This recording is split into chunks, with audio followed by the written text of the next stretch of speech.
Welcome to our channel. Today we how to subscribe to IRS Form W-9 guidance newsletters, beginner guide step by step clearly. Open your preferred web browser. Navigate to the official IRS website. Look for the search bar typically located at the top of the page.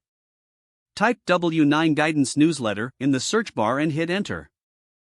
From the search results, find the link that leads to the IRS Form W-9 page. Click on that link to access the Form W-9 information.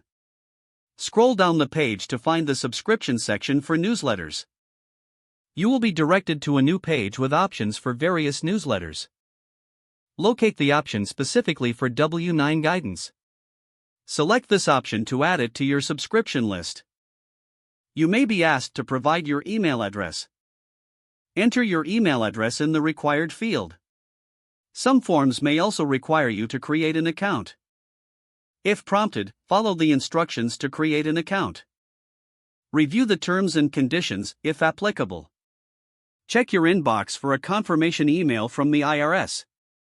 Open the email and follow any instructions to confirm your subscription. Regularly check your email for updates and information from the IRS.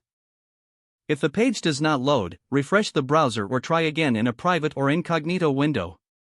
Make sure you are using the correct email address, then retype it carefully to avoid small typos. If your password is not accepted, use the reset option and create a new strong password you can remember. Check your spam folder for verification or security emails, then complete any requested confirmation steps. Enable two-factor authentication if available to improve account security and reduce unauthorized access risk. After signing in, review your profile details so your contact information and settings are accurate and current. If you see an error message, note it down and try again after restarting your device and internet connection.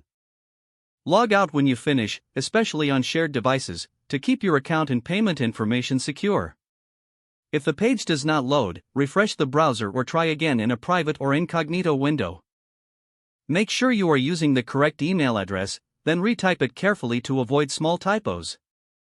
Don't forget to like this video and subscribe to our channel for more step-by-step tech guides.